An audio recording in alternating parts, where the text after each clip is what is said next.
question, and it is talking about reconfiguration.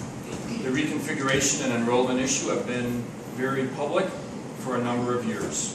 What do you think you can contribute to its resolution? And then the second part is, what role will other stakeholders play in your decision? My opinion, I've made this clear, is I'm not criticizing anyone, but I think the decision to close the middle school was in error. I didn't have all the facts certainly at the time, but if it were up to me, I would find a way to reopen it.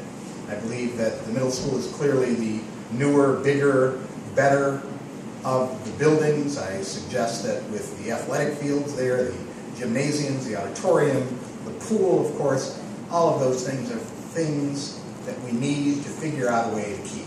The elementary school, I'm no expert on space, but I do know that if you talk to any of the teachers there, they all say the same thing. They're completely overcrowded. I remember years ago when they had classrooms behind the high school that consisted of trailers. I can't imagine that anyone wants to go back to having trailers in the event that the next class comes forward and has 10 extra kids as opposed to the last class. There's absolutely no room for expansion in the elementary school.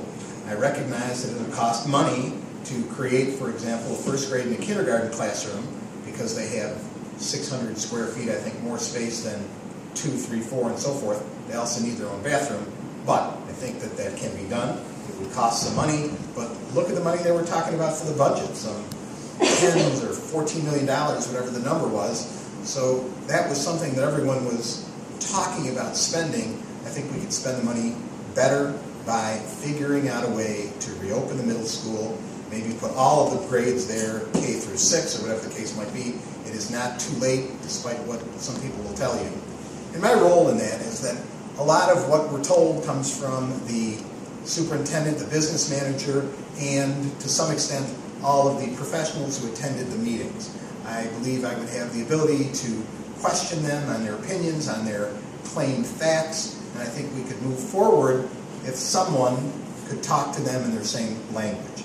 One of the things that I found in attending some of the meetings is, by and large, the board members can't even agree on what are facts. People say that this is what happened and this is what happened. We had a vote to close the middle school, and then it appears that maybe there wasn't a vote. How can you not agree on basic facts? We can argue all we want. I have perhaps an opinion, perhaps I have a bias. Janelle may have an opinion and a bias that's different than mine. But if we can't even agree on the facts of what we're arguing about, how do we make any progress? How do we have an intelligent discussion that we need to have those gyms open, or we need to improve something or other in that building if we don't even know what we can do and what we can't do? I submit the information that we've been given is inconsistent and sometimes wrong, and I think that we need to figure out a way to reconfigure back to what we had, and if that means closing the elementary school, so what? That's my opinion. Okay, like Jerry, I share the opinion that the middle school should never have been closed. This is one point I think we've always agreed on, and so from there I can tell you that the reconfiguration, as it turned out, is a mistake. I think that no one person is to blame. Like Jerry said, facts were always inconsistent, and information that was given in pieces and not parts of the same whole. So I think it's too bad that a decision was made, and a lot of the people that actually were instrumental in making it aren't even here anymore. So I think a line has to be drawn in the sand, and we have to decide to stop worrying about what has already happened and what we have to do to protect it from continuing. As Jerry said, I too have information or believe that the middle school doesn't need to be closed. We could open it tomorrow if we wanted to, and I think it's been addressed a few times. I forgot what the question was.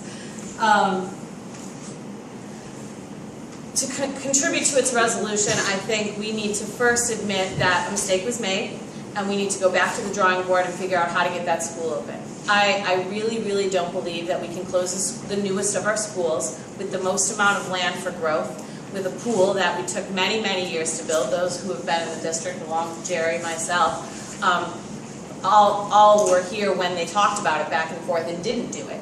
So, and the fact that it's only about 18 years old and we're ready to dismiss it really bothers me. It's a good learning tool for children. I believe every child should know how to swim, adults too. I know lots that don't. It's a shame that we would build something that costs that much and dismiss it so quickly.